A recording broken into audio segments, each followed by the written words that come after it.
Hello, everybody. Man, it's been a journey to get here.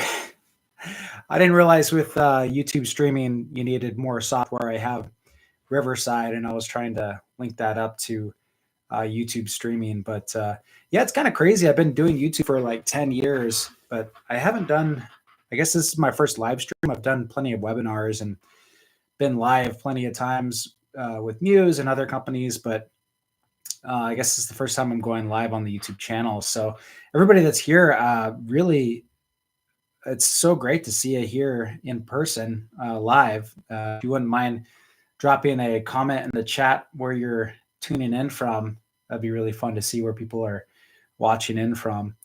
I know Muse shared an email on their list, or at least posted on their Instagram. So probably got a lot of Muse people here, but be curious to hear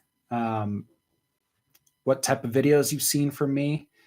Today, I really want to talk about neurotech and how it's relating to health and wellness. There's so much to talk about. I mean, the last 6 months have just been a complete revolution in how you can actually see the brain health metrics. And I think peak alpha is a really important part of that, but it's not the whole story.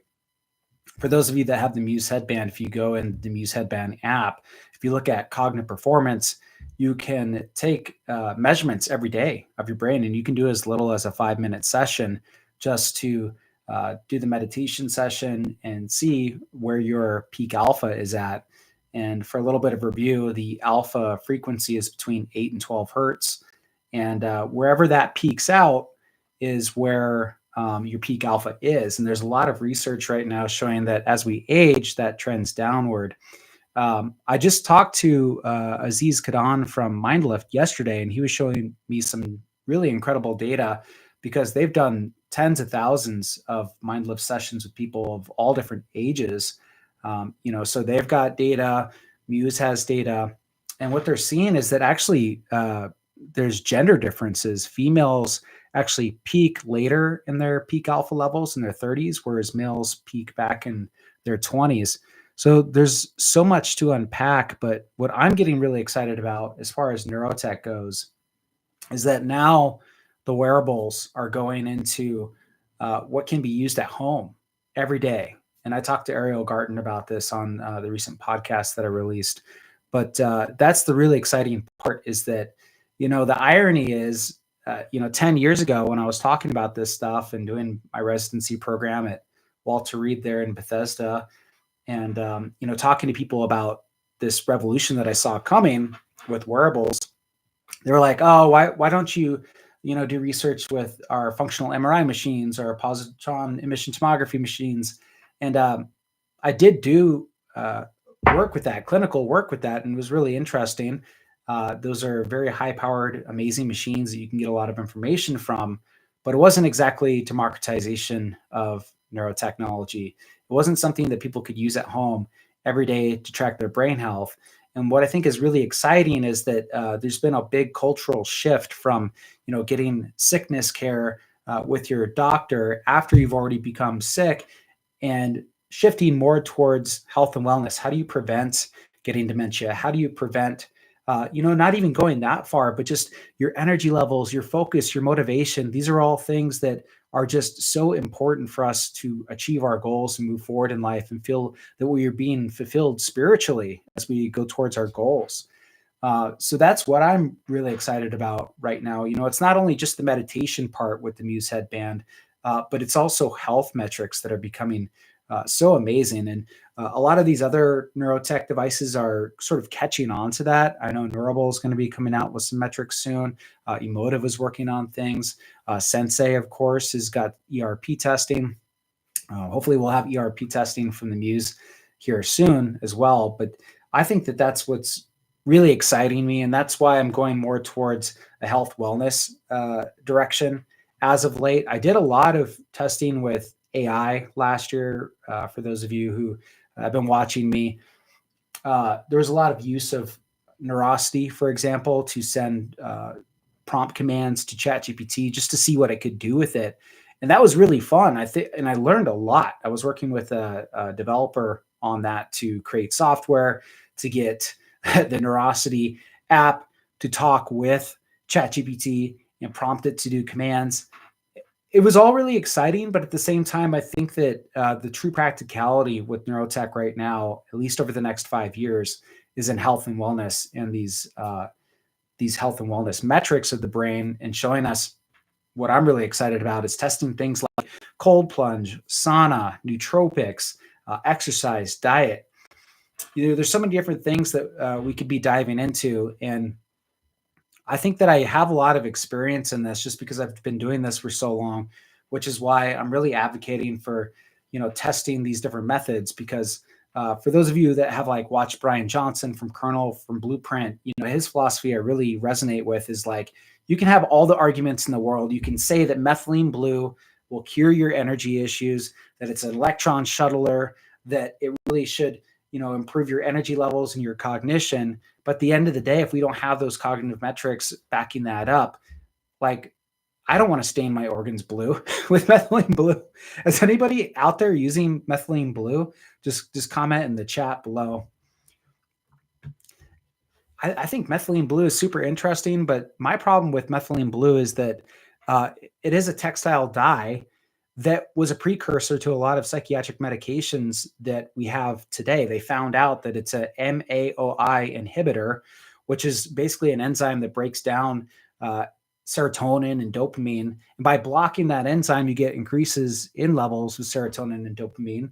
And what they did was take that chemical structure and get things that were more effective, and created things like Prozac and Zoloft.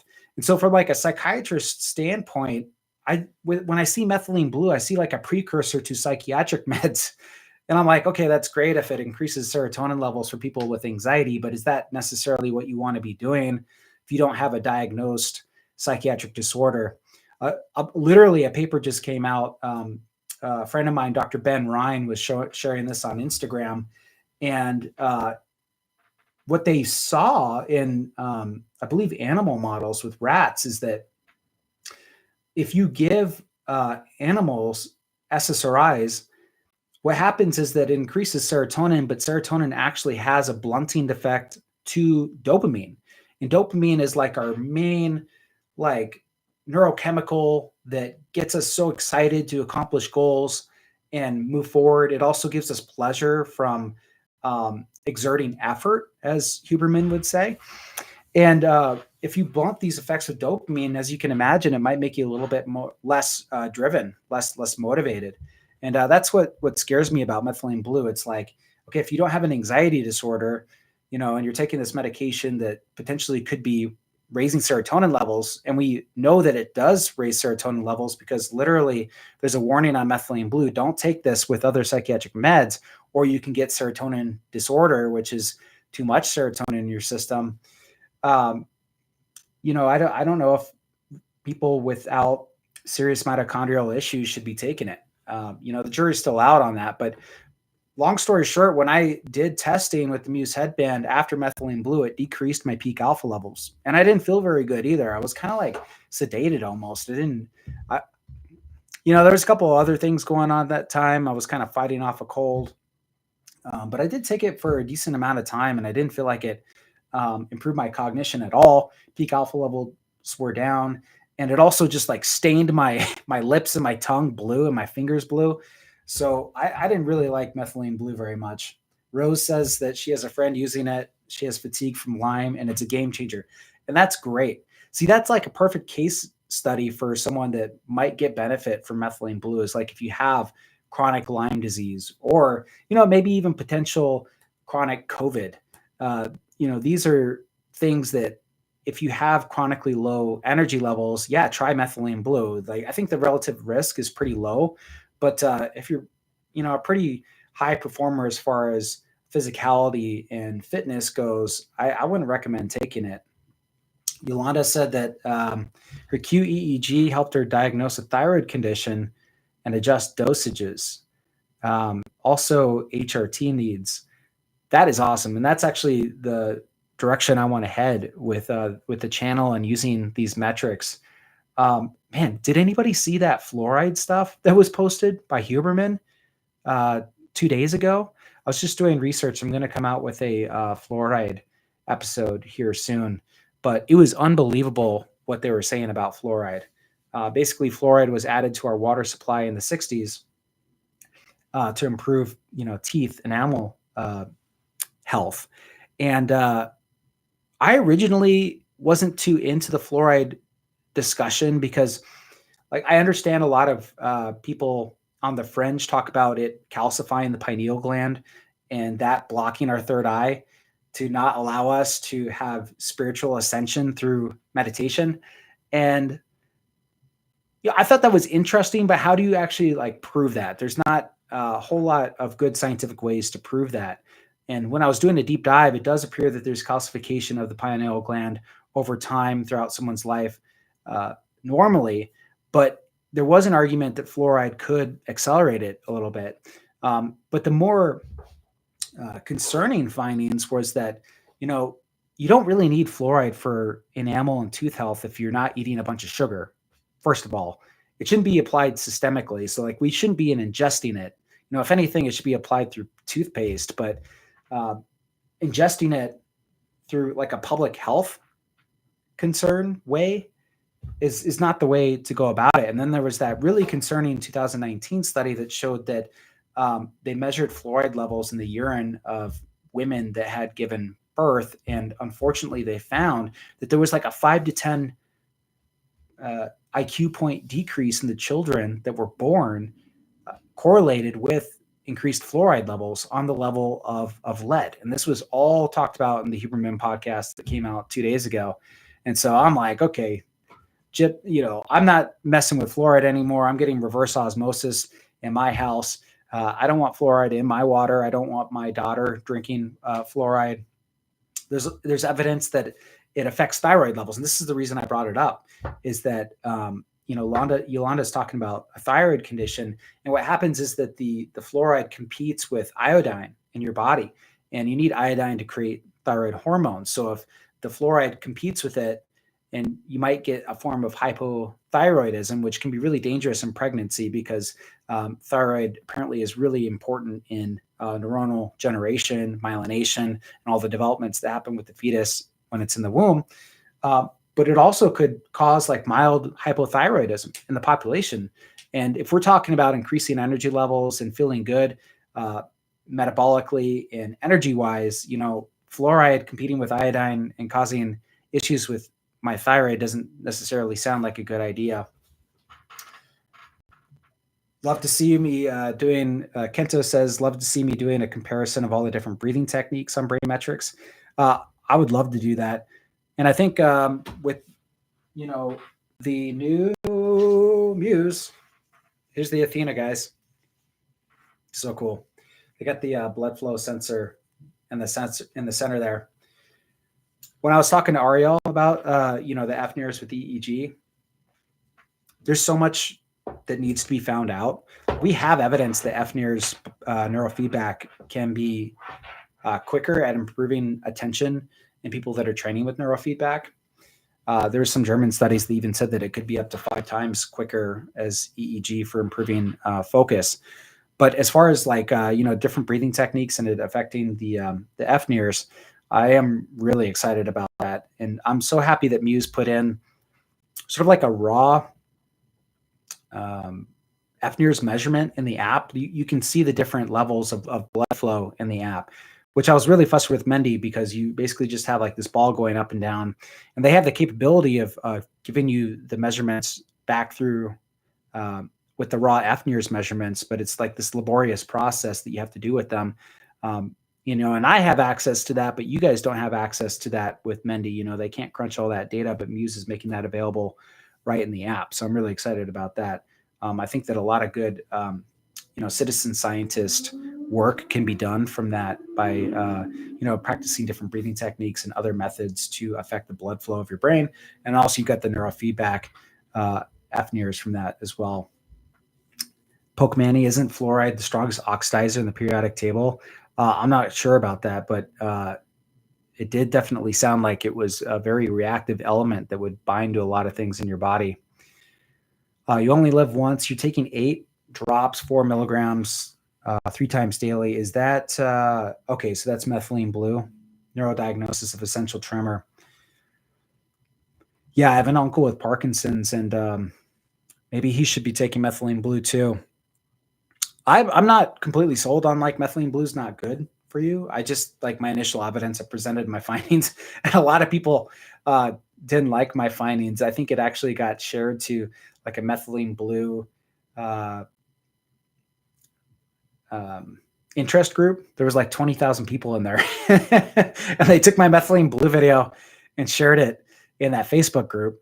So all of a sudden, I had this big flood of people coming in to figure out what I had said about their beloved methylene blue, and some negative comments ensued from that. So that was interesting. But I'm really just trying to demonstrate this idea that you can use things like peak alpha and blood flow to measure different biohacking techniques like methylene blue. I didn't see where everybody was from. Okay, Yolanda from Las Vegas, Nevada. I'm in Las Vegas too. I love Las Vegas. Moved here about 4 years ago.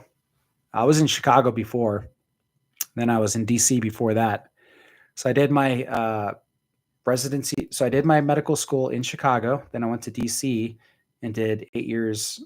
Well, I did 4 years of residency training there. Then I did 4 years of military payback in North Chicago at a place called Lovell. Captain James A. Lovell was named after the Apollo 13 astronaut.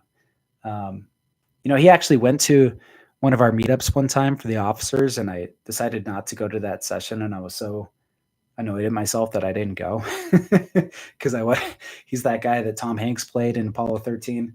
So I'm really disappointed that I didn't go. And then when I was done with my Navy payback, my military payback, I was talking with my wife, and we were trying to figure out where to go. And I actually have family out in the desert. They spent about half the year there. My grandparents were there. My parents spent about half the year there. It's about an hour outside of Las Vegas. She was like, "Why don't we go to Las Vegas?" I'm so glad that I came here because there's such a vibrant YouTube community here. I've been working quite a bit with Think Media, Sean Cannell's group, just doing YouTube training. And then probably the best part about being here in Las Vegas is that every year the Consumer Electronics Show is here every year, and it's like become this mecca for neurotech wearable companies. And I went this year. I've been going every year for the last 3 years. This year was the first year that they had a neurotech event, like a panel, but it was multiple panels. It was a tracked. It was like a half-day track, and they're going to do a full-day track next year. So any of you that go to CES or are interested in going to CES to learn more about neurotech, you'd see me there. And it was just amazing to go because I saw and met so many people that I had been talking to for years.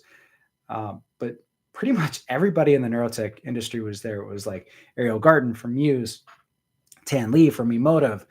There was even a lot of other names that you would know that I got to talk to. I got to talk to Sid Cordier, who founded and sold NextMind. Do you guys remember NextMind? It was that module that went on the back of your head and allowed you to navigate different flickering tags on the screen. I did a video of that like 5 years ago, and he sold his company NextMind to Snapchat. Snapchat has it now. So I got to talk to Sid all about like, what is that like selling your neurotech company to Snapchat? Have they done really anything with it? What's your next moves? And he's still really bullish on neurotech, but he's kind of glad to be able to, step back and go do his own thing again after, I think that was about like 4 years ago that he sold it to Snapchat. And that's the other exciting thing that's happening with neurotech right now is that a lot of different big players are getting interested. Like Apple filed that tech patent. I've had interactions with different large companies like Samsung, just asking a lot of questions of where this industry is at. So there is so much coming. Lord Miel, I like your name. Possibly video reviews of brain tech to improve second language learning, acquisition, or learning in general. Yeah, very interesting. I mean, in general, I'd say that better focus helps with learning, but we're not quite there yet. but I do think that an AI will be able to track your focus, and you can tell your AI what you're learning, and it can, help accelerate your learning. I don't think that that's very far off. It would be kind of like an AI co-pilot to go along with the neurotech. Keith, I'm glad you mentioned Mendy not giving access to the data. Maybe S and Mendy would add up to an Athena, but it won't. So maybe the Muse S and Mendy would add up to being an Athena. So you order an Athena.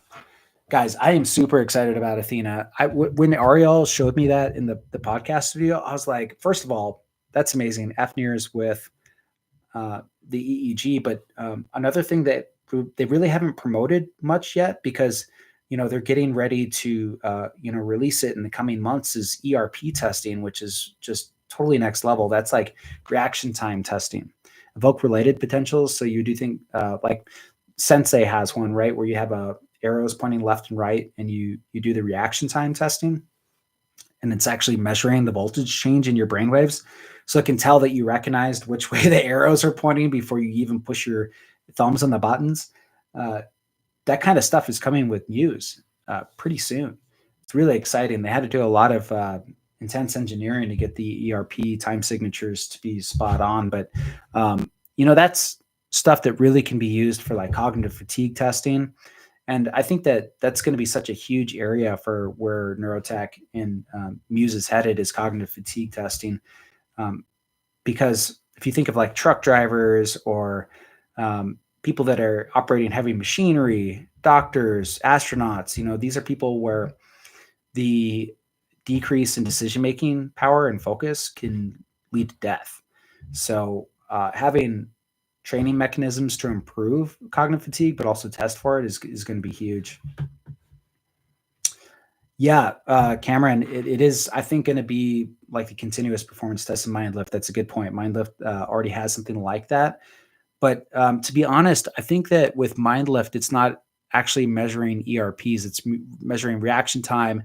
And then they're doing sort of like overall quantitative EEG analysis to look at, what your brainwave amplitudes are at. But the ERPs are super precise. So up until now with the Athena, the Muse headband wasn't able to send the signals correctly, the Bluetooth packets, to be accurate enough to get ERP. So this is going to be even like on the next level from MindLift.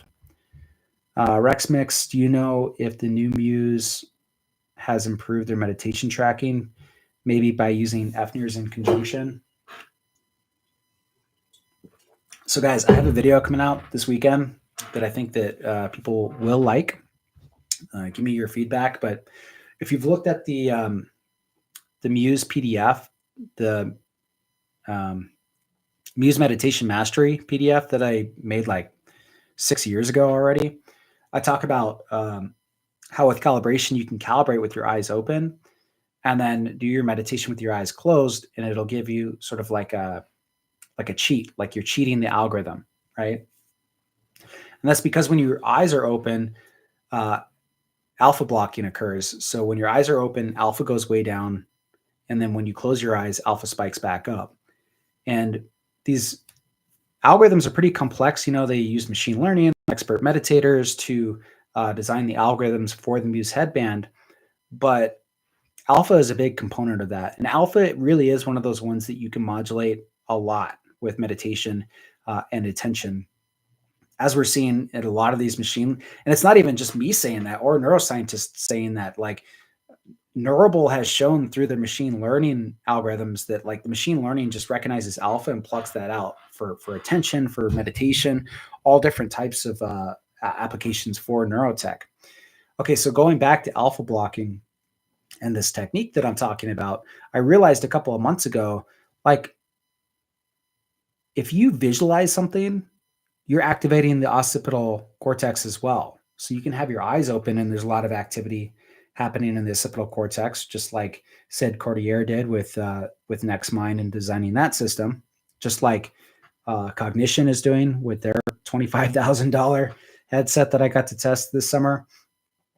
Alpha is having a big effect on the back of the brain, but you don't just have to be seeing visual stimulus and light. You can actually be imagining visual stimulus and light. So long story short, one thing that you can do to think about doing meditation with the Muse headband is try this on for size. Instead of calibrating with your eyes open, close your eyes during the calibration like you're supposed to, but just visualize like a bright light. And for me, it's like the thing that works best for me is just imagining that I'm at a Dead Mouse concert or some EDM concert, right? So you're looking up at this bright screen and you've got the DJ kind of in front of you. You've got like the lights flashing behind them. That's going to activate your visual circuitry in the back of your brain. And I was able to show even that it does go higher, because what I did was I put a blindfold on in pitch black and recorded 5 minutes without any visualization, 2 minutes visualizing, 5 minutes no visualizing, and you could actually see the drop in alpha levels. This video will be up on Saturday, so you guys can watch. And what was really cool is that if I calibrated with that, imagining the DJ playing, the session became much easier. I was getting like, I don't know, 60 to 70% calm score usually, depending on, what kind of mood I was in, if I was anxious or not. But when I did that more consistently, I was getting way better Muse scores. It's still a little bit of a hack, but here's another aspect of this. It kind of teaches you something about how they trained these algorithms, right? So if you think of meditation itself, kind of like the Zen meditation, what is an expert meditator doing other than, some more of the more complex things like breathing and energy center visualization? But therein lies a key point: energy center visualization. When you're doing that stuff, are you actually seeing those energy centers in your mind's eye? Are you imagining like a ball of red at the base of your spine? Or are you feeling that energy? Are you feeling the presence? Are you feeling being in the present moment? And they would call that mindfulness, right? So there's a big difference cognitively between those two different sensations. Like if I was sitting here with my eyes closed, I could literally look at the back of my eyelids, right? If you sit there and just stare at the back of your eyelids, yeah, you're still seeing dark, but you're also activating your visual centers of your brain. Whereas if you sit back with your eyes closed and you just let that sensation go, let sight go, and just feel present. And that might be kind of just feeling proprioception, where your body is in space. Might be feeling different sensations as you're breathing if you want to concentrate on the breath. But there's a big difference between feeling and seeing. And that's the distinction that I was able to make with that calibration method, because you can still see with your eyes closed, right? So then bringing it full circle, yes, this is another hack for getting much better Muse scores, but it's also a way to contemplate like what you should be doing during the Muse session. If you're sitting there and visualizing a lot, you're going to get a lot of disruption in the signal. It's going to be a lot of negative disruption in the signal. You're going to hear birds. You're not going to hear birds. You're going to hear the wind rustling, like the rain howling. But if you calibrate with a little bit of visualization and then go into the session and don't visualize, you have a nice, calm, cool session. It's going to be a lot easier to maintain and modulate your attention and just stay with the breath and just be as mindful as possible without visualizing. And it's not going to be 100% accurate. People complain like, oh, my mind wandered, but it didn't really pick that up. It's like, okay, but just because your mind wandered a little bit doesn't necessarily mean that your alpha brainwaves changed, right? You might have had a little bit of change in beta. Maybe the algorithm isn't picking that up. I think that they're getting more and more accurate. But I think there's a big difference in like, did you have a random thought or kind of let your mind wander versus mind wandering into like a lot of visual landscapes like you're dreaming, and that will give you a bunch of negative feedback. So just some things to think about when you're meditating with the Muse headband and with the Athena. I think the algorithms are getting better, but like that distinction between visualization might teach you something a little bit about mindfulness meditation and sort of just keeping the visual aspect out of it. Okay, Hollow 9 Chigo. What's my thoughts about transdermal cranial stimulation and the photobiomodulation? And have I heard about V-Light? So I just had a call with V-Light last week. So yeah, it's really exciting. I'm friends with Jeff Tarrant, who's up in Oregon. He's been on the channel several times before. He has that Neuro Meditation Institute, and he's written a lot of great books about the different changes that he's seen with quantitative EEG, with meditation or whatnot. And I was just on TikTok or Instagram one night, and I was scrolling through, and that a clip for telepathy tapes came up, and I hear his voice. I'm like, "What? Like telepathy tapes? Isn't that Jeff's voice?" So Jeff Tarrant actually did the quantitative EEG on the nonverbal test subjects in telepathy tapes. I couldn't believe it. So I called him up. I was like, we have to do another podcast. I wanted to get him in person to Las Vegas, do an in-person podcast, but he had so much going on that he couldn't fly down quick enough. I could have waited like a month and we could have done it in person, but I was like, I knew it was trending on YouTube and people were super interested in it. I wanted to talk to him right away. So we did it by Zoom, and it was a lot of fun to hear his findings. I mean, the stuff that he's describing is incredible. I find it hard to believe that they would be able to fake that. It does seem like there's some kind of ability when going back to like cutting out the visual aspect, the logical visual aspect from your meditation. It seems that these children with nonverbal abilities kind of get language out of the way, and they're able to tap into telepathy for all intensive purposes. Yeah, a lot more work needs to be done, but it's amazing. Okay, going back. So we were talking about photobiomodulation. So Jeff told me that he tried V-Light at a conference, and he was absolutely amazed at how different it made him feel, but also how many changes were on his QEEG.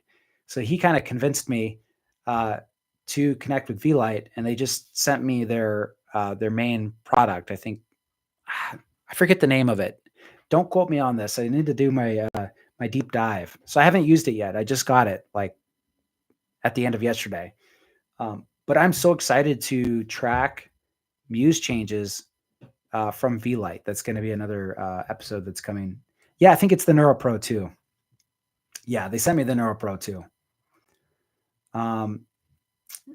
Martin's asking, is it worth buying a $10,000 neurofeedback system like NeuroOptimal?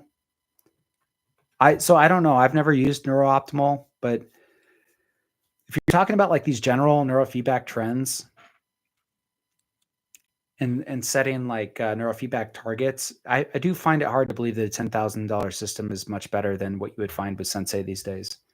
I think that if you're doing hardcore neuroscience projects, the higher end systems have better quality data to be super precise about your findings. But for neurofeedback, in my opinion, you don't need to be spending that kind of money. How does Neurables, Mara Schaefer, thanks Mara. How does Neurables focus tracking compare with Sensei's focus training? So Neurables focus tracking is easier to wear throughout the day. Like you can get all kinds of data about how well you've been focusing all day, every day. Got my MW75s right here. Pretty much use them every day. And once they have the new metrics coming online, I'll be making a lot more video content about that. Focus training with Sensei. So there's a lot more of a neurofeedback emphasis with Sensei compared to Neuroball, although Neuroball is working on some neurofeedback aspects as well. I'd say it's easier to use. It's more of like a tracker. I would compare it like Aura Ring versus, something else that actually trains you. Pokemanny, have you heard about microtubules being quantized? Yes. Hammerhoff, right? Stuart Hammerhoff came up with that theory, or at least coined it. I've been meaning to get down to University of Tucson pretty soon because Mary Lou Jepson's technology there, the ultrasound stimulation technology, is being tested by a lab down there. And I'm good friends with Nico Regente, who's at Santa Monica. He's at that researched in the not neuromeditation. That's Jeff. He's at the Center for Advanced Consciousness Studies, which is actually funded by the Koch brothers' daughter for the most part, or at least they got their original funding from them. So they got this super nice office in Santa Monica, and that's where they did the ultrasound stimulation on me. It's that video I did, like 10 years of meditation experience in 10 minutes. So the wearable module from Mary Lou Jepson's company is being tested down at University of Tucson. I've got a connection through Nico to the lab there. Hopefully we'll be getting down there within a couple of months. But yeah, I might have to reach out to Stuart Hammerhoff down there and see if he'll meet with me, because I know that he runs around in that area too. Greetings, Martin from Austria. Love the Neurovisor. Oh, awesome. I'm glad that you enjoy it. I love Neurovisor. I think it's super cool. People have been getting a lot of benefit from it. I'm really waiting for those MIT studies to be more finalized about the 40 hertz stimulation for preventing Alzheimer's. I think that's just something that's really going to help people. So I do want to talk about what we're facing here with people totally losing their energy levels and their motivation. I think that there's kind of like a systemic issue going on. And, what I see is that like people's focus is totally getting zapped. They're more anxious and stressed. I see this as a psychiatrist. And, people are looking for all these different methods to improve our brain performance. So what I'm trying to do is sort of like a data driven method of sort of biohacking your brain. And I think that neurotechnology is going to help us do that. And I think that we can actually do it right now in a lot of ways.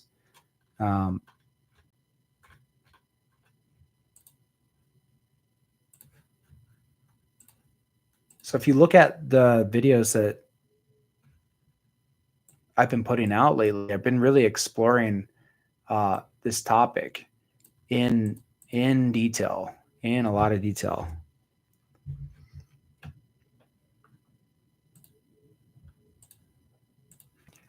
So a little slideshow I put together.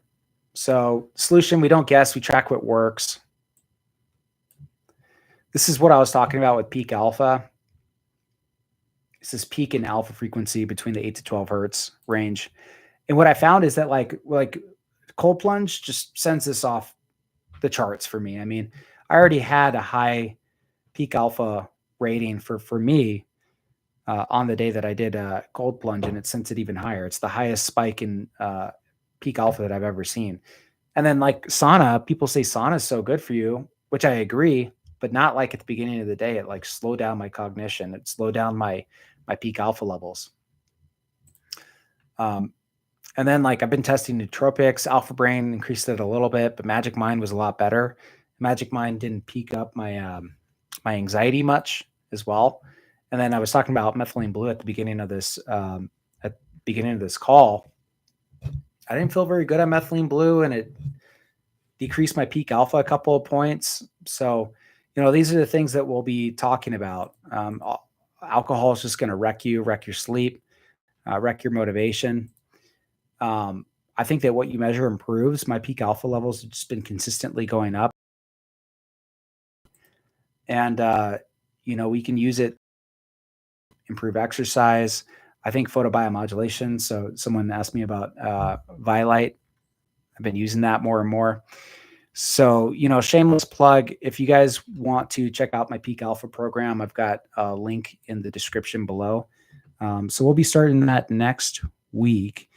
And I'm super excited about it. I can't wait to work more one-on-one with people that are having issues with their motivation and focus. And I've got a lot of protocols from all this testing that I've done, not only like the neurotech stuff, but how you should actually design when you eat, what you eat, as well as how you design your sleep, what supplements you should be taking, and what time you should be exercising. This is all protocols that I've designed by gathering all this data and working with all these neurotech devices. So I'm really excited to do more of like a holistic approach to brain health and wellness, especially if you're just struggling with energy issues or focus. So I can't wait to get started on that next week. I've had quite a few people sign up already, so it's really exciting. First 5 people get a free one-on-one consultation with me, so check it out. That's a link that's in the last couple of videos and will be in this live stream as well. Cameron, when getting those peak alpha readings, are you just getting that through a test in the Muse app? Yes. So if you look at the Muse app, within the Muse app, there's a setting called cognitive performance. I'll show it to you guys.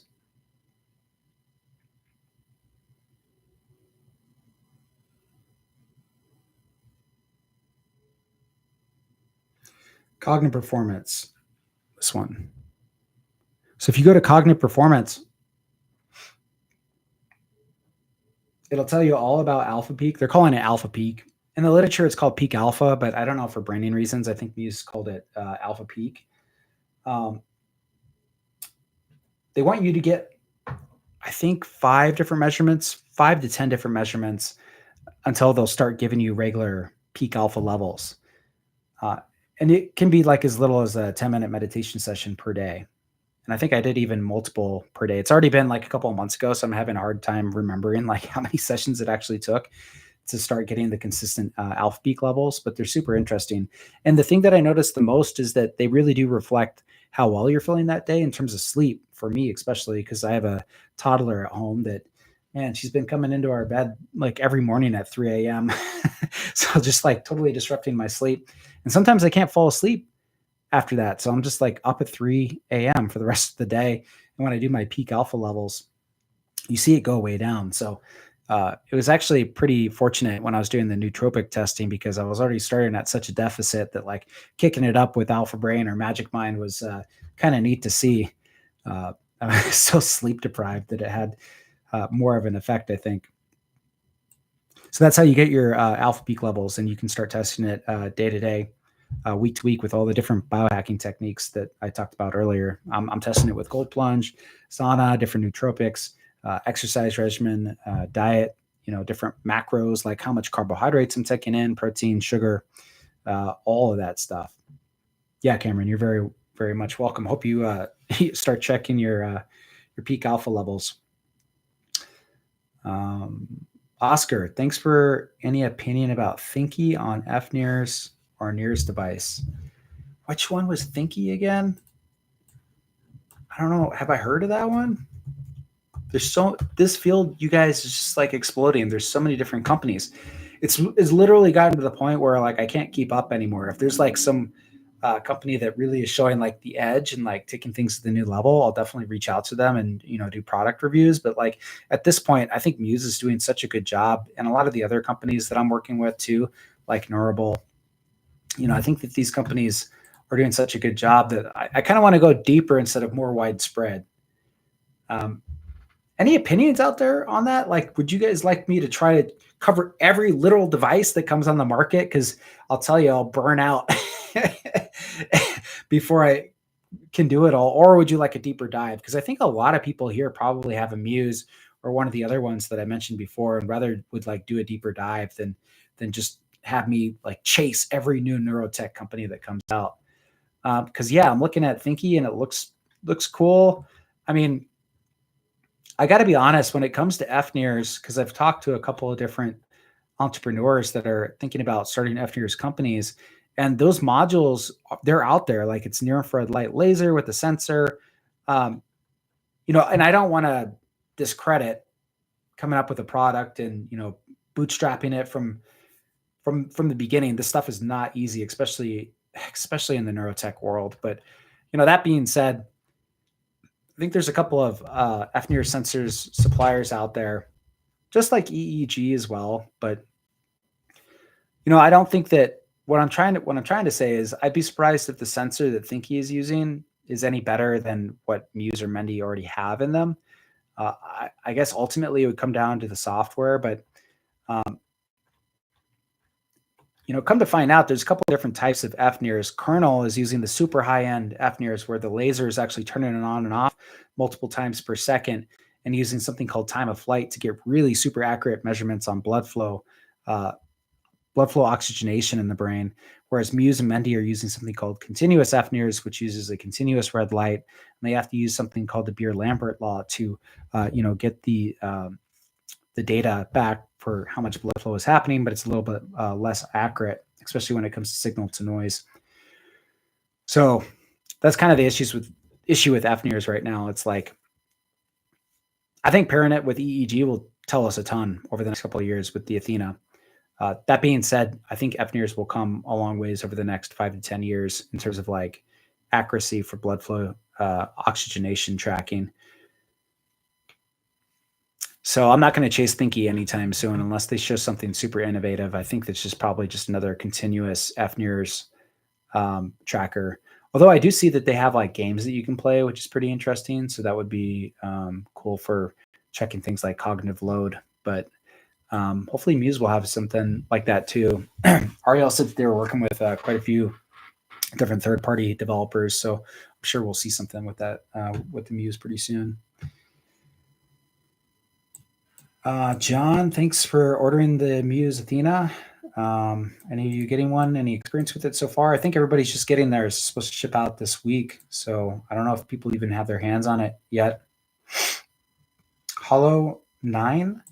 I think the ones that are best are more useful. I'll love V-Lite Pro. Yeah, I can't wait to try it. I probably would have thrown it on today if I wasn't doing this live chat. Cost prohibitive. I know. I want insurance to start covering this stuff. I think they do in Germany for neurofeedback, and the States need to get on board as well. Not to get political, but I'm kind of hoping that RFK Jr. with Make America Healthy Again actually takes some interest in neurofeedback and these other methods that we have for mental health treatment, because I don't know if he'll even get to it. I think he has bigger things on his plate, but I think that the mental health issues in this country are huge, and us just relying on pharmaceuticals is a shame.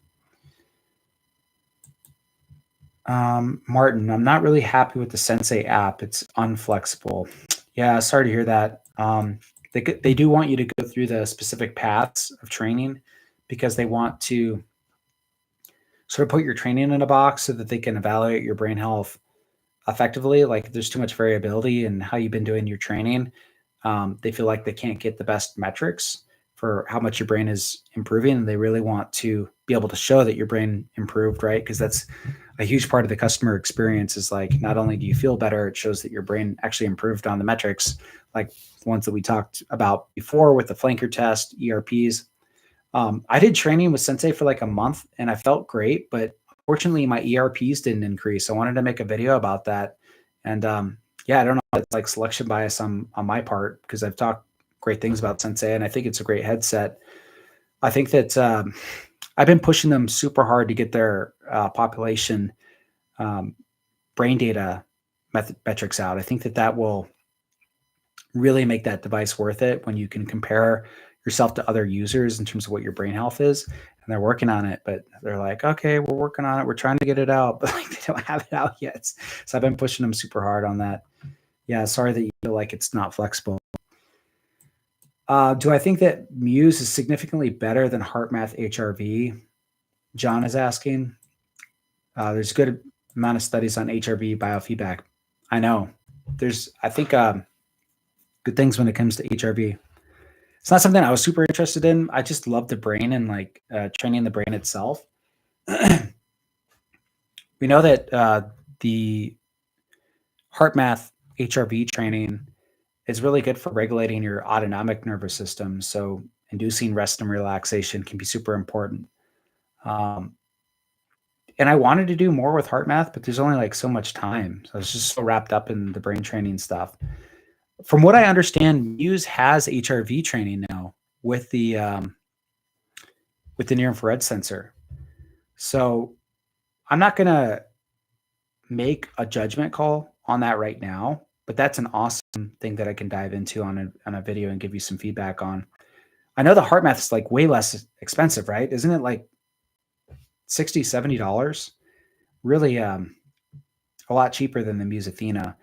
So the way that I see the HRV training is, as a psychiatrist, when I'm prescribing medications sometimes you can prescribe a blood pressure medication called propranolol for performance anxiety, but it only really works if someone's anxiety is more like physical, like they get a lot of sweating, nervousness before like public presentations or flying in performance anxiety.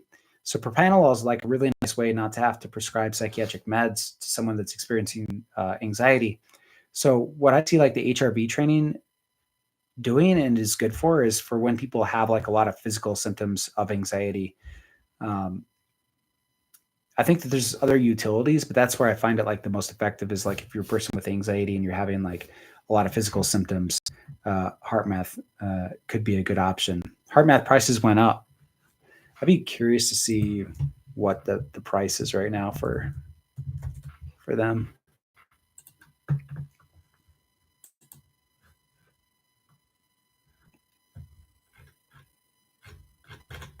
Do they have their store?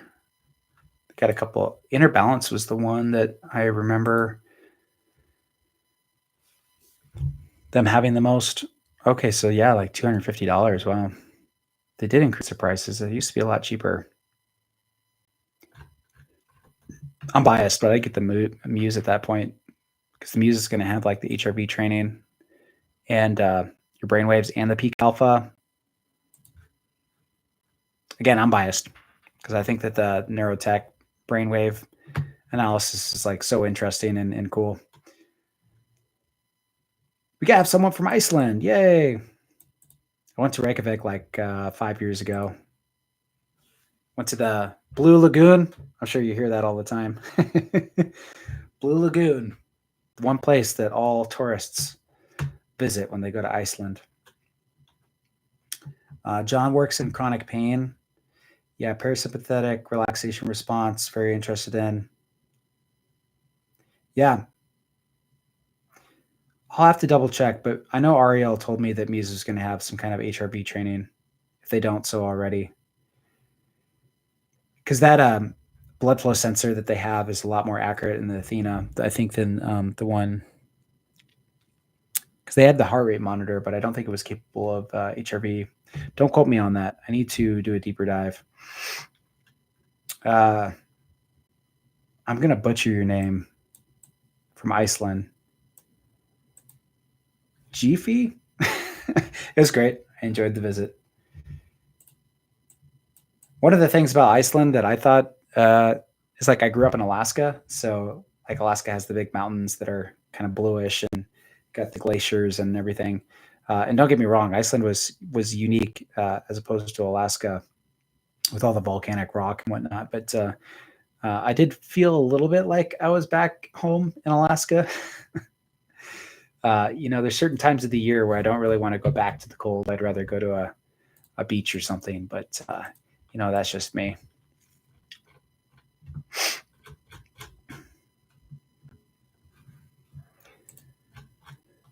All right. So we talked about peak alpha and different, Jilvi. Yep. Did butcher it. Guys, there's just so much. There's so much that I could cover. I'll just tell you about what's coming up here soon. So I just recorded an episode on microplastics because that Nature article came out earlier this year. They did autopsies on people and found these concentrations of plastic all throughout their bodies. And what was scary about that is that in their brains, they found 7 to 30 times more microplastic, like tiny microscopic pieces of plastic in the tissue in their brains than their bodies. And the super scary part is that the people that had dementia when they were living and then underwent the autopsy and had the samples taken had 10 times the amount of plastic in their brain as the ones that didn't have dementia. So what does that mean? Does that mean that the dementia prevented them from clearing out the microplastics? Or was it that they had more exposure to microplastics and it caused dementia down the line? We don't know. But I am definitely getting a reverse osmosis put in my house. Like I don't want any fluoride. I don't want any microplastics. I'm switching out all my plastic bottles with my wife's Stanley cup here with the metal tin. Yeah, I use my wife's Stanley cups. It's okay. I enjoy them. Reverse osmosis. So I've got, I'm talking about microplastics, fluoride. I've got diet video on the way showing how I've scheduled my day and diet and showed like different peak alpha levels depending on like what I've eaten during the day and at what time during the day. Just give you a sneak peek. I do intermittent fasting, and I make sure to eat healthy fats. Basically, it's like yogurt and nuts and berries at noon. I don't eat any breakfast. I eat that at noon, and then I've got like a special technique. It's not that special. So basically, what I'm doing at dinner is, keeping carbohydrates somewhat low, but I do like carbs because it actually helps me wind down at night and get to sleep. Back when I did, bodybuilding competitions, ages 18 through 25, when I was in ketogenic diet, yeah, my mind was kind of clear from ketosis, like they talk about, but I had a hard time sleeping. I would wake up at like 3 or 4 a.m. at night and toss and turn. So ketosis, I think, can be good for the brain in certain regards, but in my opinion, not long term. And I don't want to be in a ketogenic state super long term. I think like actually the keto trend is kind of peaked and went down a little bit because a lot of people tried it and yeah, they lost a lot of weight and felt better. But like carbs actually do serve a function for our brains and bodies. So I'm talking about that. I've got some sleep protocols, and then all about peak alpha. So hopefully you guys have seen those peak alpha videos. And if you do have a Muse, I super encourage you to start tracking peak alpha levels. If you have a Neurable or Sensei, they've got more brain health metrics on the way soon. And keep using your Neurovisor. I'm going to have a Vilite episode on the way here soon. There is so much going on, and I'm super excited. So I really appreciate you all being here and commenting in the chat. This was super fun, and I'll have to do this at least monthly moving forward. If you want to work one-on-one with me, we're going to do the group chats next week in the Primal Edge Challenge. So I'm going to go through all my protocols that I hinted at today.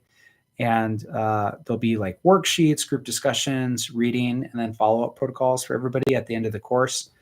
And then first 5 people sign up, get a one-on-one session with me. So I'd love to touch base one-on-one with you, talk about where your diet's at, where your sleep's at, what biohacking techniques you've tried, even, talking about if you're on medications. I'm happy to talk about that. I can't prescribe you anything, but like I could kind of like talk you through like my thoughts and ideas of how you could like improve your mental health, your motivation, your drive. That's what we're suffering from. Time is wasting away. If you want to accomplish your goals, we need to do them now. AI is moving quick. The world is moving quick. There's going to be a lot of changes coming up over the next 5 years, and having our minds on at the right framework is going to be so important. So, I think neurotech's a big part of that. I think that nowhere else do you have the ability to see how your brain's functioning from day to day and how it's reacting to different biohacking techniques, and how to best design protocols like Huberman style, around this tech. And I'm happy to share it with all of you in doing so. So that's, been about an hour. I really enjoyed the live stream. I'm going to have to do this soon. And thanks for everybody's questions. I'm going to log off, and we'll do this again soon. If you guys have other questions, just email me, hello@techforpsych.com or Cody Rall at techforpsych.com, especially if you do have questions about the Primal Edge Challenge that we're starting next week. And thanks so much. You guys are so awesome. Like I can't tell you how thankful I am that people are watching the videos and engaging with the devices and, learning and sharing. Like, you've completely transformed my life. I should be working in a hospital 12 hours a day, being a pill dispenser, basically, not to talk down about mainstream medicine right now, but, it's more like wait until something's broken and try to fix it with pharmaceuticals in a lot of cases. I'm optimistic. I think a lot of other treatments and therapies are coming online, but like, I'm so fortunate to be able to be on the front cutting edge of where this field is at, and, bring you guys information about the latest changes and how I've been implementing, the data and the protocols into my own life and sharing it with you. So thanks again. We'll definitely do this again next month, and I'll see you then. Appreciate it, everybody. Have a good night.